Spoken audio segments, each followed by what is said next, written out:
Hello সবাইকে, কেমন আছো তোমরা সবাই? আশা করি সবাই খুব ভালো আছো, আমরা ভালো আছি। আজ আবার অনেক দিন পর মানে একটা ব্লগ পোস্ট করি, তার 10-15 দিন পর আবার একটা ব্লগ পোস্ট করি আমি। আজ আবার অনেক দিন পর সকাল সকাল ব্লগটা শুরু করেছি। সকাল নয়, এখন 8:30-9টা বাজছে, কাজ বাজ হয়ে গেছে, এক গাদা কাজ আর আছে। আর ঋতু নিজের কাজ করেছি, আমি নিজের কাজ করেছি। আর জলখাবার করব। আর কী নাম বলে, ভিডিও করতে করতে কেউ যদি চলে আসে তো আমি আর ভিডিও করতে পারি না। ভাই চলে এসেছে, যদি ফোনটা রেখে দিয়েছিলাম। দিদি বলছিল কীর্তন চলছিল, 4 দিন আমাদের কীর্তন চলেছে। কালকে হয়েছে আমাদের আজ, মানে 4 দিন কীর্তন চলেছিল, তো 4 দিন নিরামিষ হয়েছে। তারপর কালকে রান্নাবান্না হয়েছে, আজ মাছ টাছ হয়েছিল। আর আজকেও হবে কী কী রান্নাবান্না করি। আর রান্নাবান্নার কথা, তোলা এলে আমাকে রান্নাবান্না করতে হয়নি, আমি সব জোগাড় করে দিই আর বলি তুই বসে বসে শুধু রান্না কর। তো আমার একটা কাজও আছে, সেই কাজ বাজটা করবো, কী রান্না হবে না হবে জিজ্ঞেস করে, দুজনে ডিসকাস করি যে কী হবে রান্নাবান্না। আমাদের এখানে জ্যৈষ্ঠী মাসে যে কীর্তন হয় সেটা অনেক জাঁকজমক করে হয়, মানে অনেক বড় করে, অনেক ভালো হয়, অনেক সবাই আসে, সবার ঘরে অনেক কুটুম আসে। আমাদের ঘরে দিদি আর দোলাই আসে, কেন কি এই সময় বাচ্চাদের ছুটিগুলো পড়ে, তো গরমে ছুটি পড়ে, সেই জন্য সবাই আসেও। আর মাদেরকে, বন্দনাদেরকে, মানে বোনদেরকে অনেকবার বলেছি গরমের জন্য আসতে চাইনি, কেন কি কীর্তনের সময় প্রচণ্ড গরম, আমার গরম ছিল। এই 2 দিন আগে পরশু জল হয়েছে, জলের জন্যে ঠান্ডা হয়েছে অল্প, তো সেই জন্য দিদি ছিল। দিদি জামাইবাবু এসেছিলো, কালকে চলে গেছে বিকালবেলায়। দোলা আছে, দোলা রাঁচি যাবে, তো দিয়ে 4 ঘন্টার রাস্তা একাই কী করে যাবে, কাজ আছে। সিনহাবুর অভিজিৎ দিয়ে গেছে, পৌঁছাবার সময় আর মেজে মামা যাবে, দিয়ে সিনহাবু চলে যেত। আজকে যাওয়ার কথা ছিল, কিন্তু সিনহাবুর এখন কাজ পড়ে গেছে, তো বললো 2 দিন পর যাবি, তো বললো মঙ্গলবারটা করেই নিবি এখানে, তারপরেই যাবি। তো দেখি কবে যাই। আর দোলা এলে আমাকে রান্নাবান্না করতে তো হয়নি, তো চলো দেখি আজকে কি হয় না হয়, সময় পাই তো একটু একটু করে সব কিছু শেয়ার করবো। আর এই যে আমাদের ঋদ্ধিমান অবস্থা দেখো, গরমে কি পালালো। এখানে এক গাদা কাপড় রেখেছি ভিজে, মানে ভিজাবো, জল রেখেছি। এখানে কাপড় আছে। আর এখানে দেখো বৃষ্টি, যেহেতু বলেছিলাম মানে 2 দিন আগে এত বৃষ্টি হয়েছে, কালকেও মেঘ ছিল, রোদ ছিল নাই, সেই জন্য সব জমা হয়ে আছে, সব সকালে মিলেছে। এই যে ওম বাবু আমার থেকেও লম্বা হয়ে গেছে, টিউশন থেকে এলে ওরা খাবার, টিউশন থেকে আসার পরে বলে মা খাবার খেতে দাও। চলো দিই খাবার খেতে। আর এই যে এটা হচ্ছে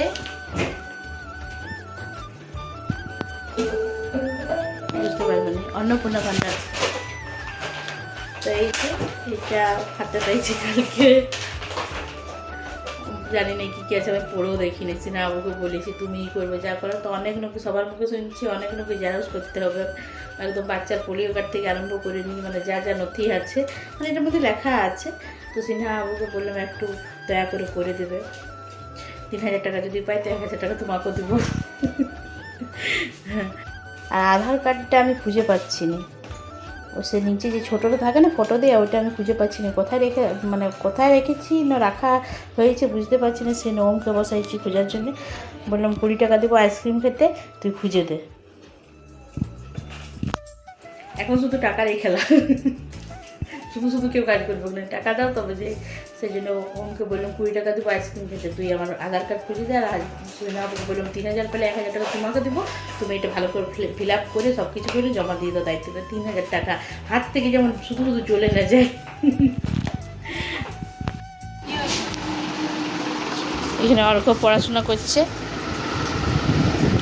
তোলা চান টান হয়ে গেছে, বসে আছে, হোমওয়ার্ক করছে নাকি। তোমাদেরকে বললাম যে সারাদিন কী করছি না করছি সব কিছু শেয়ার করবো, কিন্তু আর করতে পারলাম না, মানে এতই আমার ঘরে কেউ থাকলে হয় না। তারপর ছোটো ছোটো বাচ্চা, তোলার ছেলে, আমাদের ঋদ্ধি, আমার মেয়ে, তারপর তার সঙ্গে অমো যোগ দিয়েছে, দিয়ে ওই সব মিল্লি মানে বিরক্তিকর লাগে। তারপরে এই গরম দিয়ে ওইভাবে নিয়ে রান্না খাওয়া দাওয়া সব কিছু হয়ে গেছে। আজকে তোলা রান্না করেছিল ভেন্ডি আলুর তরকারি, ঘি করলা ভাজা, কুঁদরি ভাজা, আর দাদা নিয়ে এসেছিলো বাগান থেকে কুমড়ো ডাঁটা, সেই কুমড়ো ডাঁটা করে দিয়েছিলাম। আমি করিনি, মানে কাটে কুটে দিয়েছিলাম, চচ্চড়ি করে তোলা, বেরির ডাল, আর বাচ্চাগুলোর জন্য সোয়াবিন আলুর তরকারি করে দিয়েছিলাম একটু, দিয়ে একটু একটু করে অনেকে রান্না হয়ে গেছিলো। রান্নাবান্না হলো, খাওয়া দাওয়া হলো, দিয়ে পরে এরকম কাপড় তুলতে, এক গাদা কাপড় হয়েছে, কাপড় আবার তুলে নিয়ে যাবো, গুছাবো। আর বলেছে ফুচকা বানাবো, তো দেখি এখন তো ঘুমাচ্ছে। আর সিনহাবু বলেছে চপ বানাবো, মানে বাইরের চপগুলো খেতে তো চাই না, আমরা বাইরে খাইলি, কিন্তু সিনহাবু বলে ঘরে বানাবো সব কিছু, কোনো জিনিস যদি বলি বাইরের থেকে আনবো না, ঘরে করবো। তো আমি বললাম যে ঘরে করবো, মানে বিরক্তি লাগে এই মনে হয় 5 টাকা 6 টাকা দিয়ে কিনে খাইলি, কিন্তু মানে বলে যে আমি কথা বলতে বলতে মানে কতবার বলি দেখো, মানে একটা কথা বলতে কতবার মানে বলি, বিয়ের পর থেকে আসেনি দেখি, মা থাকতো তখনই কোনো কিছু হয়তো ঘরেই বানাইতো, ঘরে তখন আমার মনে হতো কিনতে কি খারাপ লাগে, হ্যাঁ দোকানে টাকা দিয়েছে তো ঘরে খরচা হবে, ঝামেলা হবে, কিন্তু বলে তখন অত বুঝতাম না, কিন্তু এখন মনে হয় মানে এখন বুঝি আমি যে হেলদির একটা ব্যাপার থাকে। তেলটা আমাদের তেল তো এমনিতে খারাপ অতটা খাওয়া, কিন্তু তাও মানে তেলটা টাটকা তেল থাকে, ওই তেলটার আর ওইখানে পোড়া তেল দিয়ে কত প্রকার পোড়া তেল দিয়ে হয়। তারপরে মানে আমাদের ঘরের খাবার জিনিসগুলো ভালো ভালো জিনিস দিয়ে তৈরি হয়। আর ওইখানে একটু সব কিছুর হাইজিনের ব্যাপার থেকে সব কিছুই থাকে। সেই জন্য তো আমি বললাম আমি করতে পারবো না, তুমি করে দেবে জোগাড়, আমি করবো সব কিছু।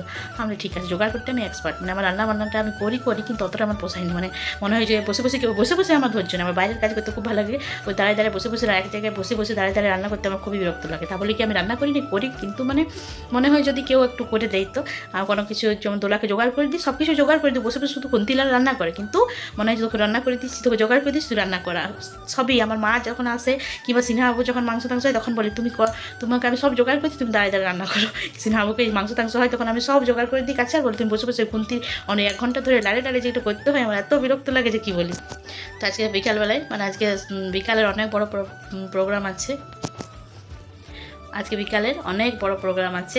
একজন বানাবে চপ আর একজন বানাবে ফুচকা। তো দেখি মানে আমি ওই ওয়াকে জোগাড় দিতে যাইনি, ভিডিও করা হবে কি না জানি না, কিন্তু তাও মানে চেষ্টা করব। ভিডিওটা ছিল রবিবারের, আজকে ভিডিওটা যখন পোস্ট করছি তখন হচ্ছে শুক্রবার, মাঝে বেশ কতগুলো দিন কেটে গেছে। আসলে আমি এডিট করার সময়ই পাই নাই, তার কারণ এই দুপুরবেলাটাতে একটু যে সময়টাতে শুই সেই সময়টাতে আমি ভিডিও ফটো সব কিছু এডিট করি আবার পোস্ট করি।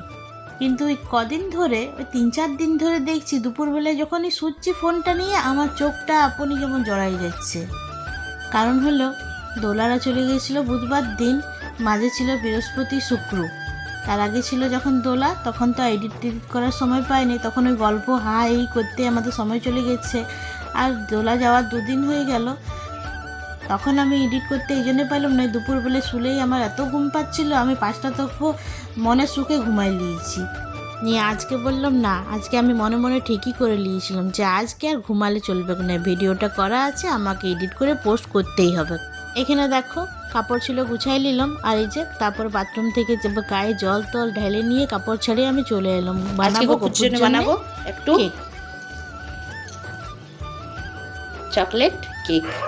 কেকটা প্রথমবার বানাবো আমি, তো বলি প্রথমবার বানাবো তাকে গপুর জন্য বানাই, তারপর আমাদের জন্য বানাবো। তো এখানে সব কিছু নিয়ে নিয়েছি, আমি ঠাকুর ঘরে বসে নিয়েই বানাই, নিচেতে বসি তারপরে বানাই, কিন্তু আজকে রান্নাঘরে বানাচ্ছি এই জন্যে কেন কি ওইখানে লাইটটা জ্বলছে, দোলা তারপরে সিনাবু সবাই শুয়ে আছে, তো এখানটা পরিষ্কার করে নিয়েছি। আর এখানে আছে আমাদের এই প্লাগটা, তো এখানে আমার মিনি কুকারটাও সেট হয়ে যাবে, দিয়ে করবো। আর টুটি ফুটিটা বাকি আছে, তো দইটা টুটি বাকি আছে, সব কিছু নিয়ে আসি ঝপাক করে নিয়ে বানাই। এই যে এটা দোলাকে আনা করাইছি কেক বানাবার জন্য, বললাম না কেক জীবনে প্রথম বানাবো, তো প্রথম যদি বানাই, এখন যেহেতু গপু আছে তো গপুর জন্যই আগে প্রথমটা বানাই, তারপরে বানাবো আমাদের জন্য। আজকে দেখি কেমন হয়। আর টক দই দরকার, কিন্তু আমার কাছে টক দই নেই, মিষ্টি দই আছে, তো এটা হালকা টকটকই লাগে, তো এটা একটু দিয়ে দেবো, গপুর জন্য বানাবো তো ভালোই হবে।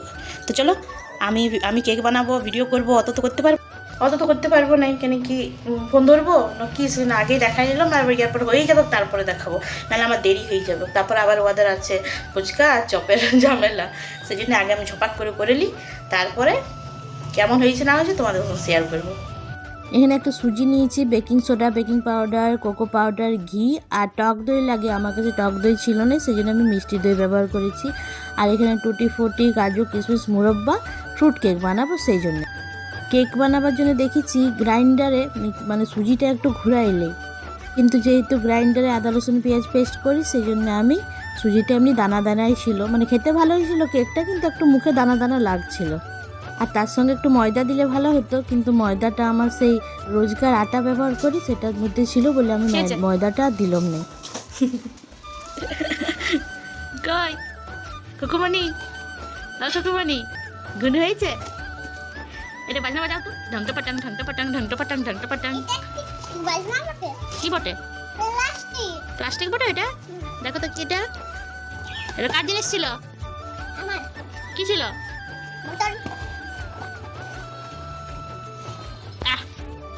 এই যে কেক হয়ে গেছে, এই বাটিটার মধ্যে বানালাম কেকটা।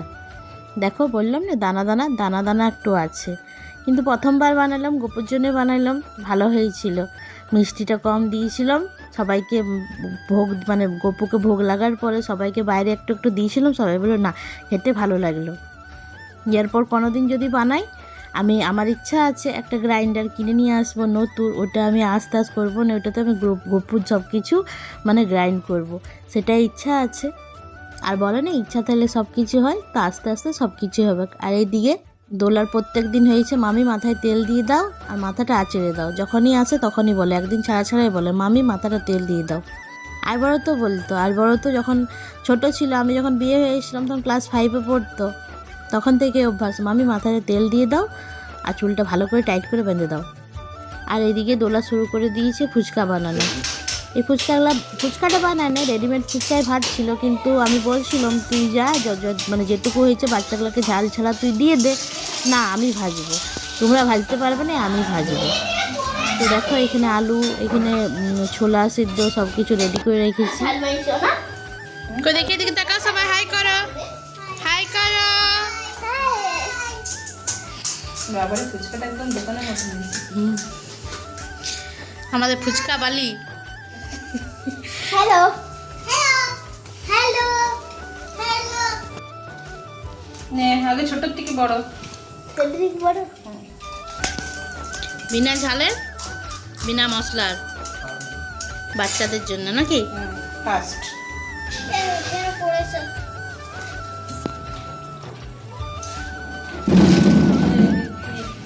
আমাকে ওপরে মামা কাউন্ট করো কার কটা হলো, 1 পিস নাকি?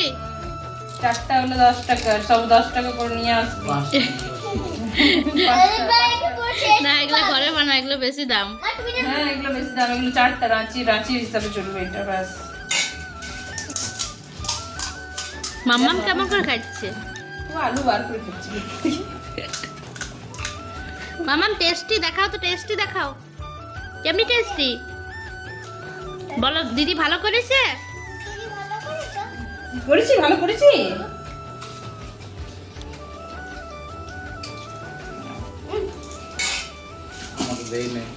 আর একটা জিনিস, যা ফুচকা আমরা খেয়েছি চপের আলু কিন্তু রাখা হলো, মানে চপ আর আজ হলো নাই। সে না আমাকে বললাম তুমি কালকে বানাবে, আলুগুলো ফ্রিজে রেখে দিচ্ছি, আজকে আমরা যা ফুচকা খেয়েছি আজ আর চপ খাওয়া যাবে না, মানে করারও ক্ষমতা নেই আর খাওয়ার তো ক্ষমতা নেই।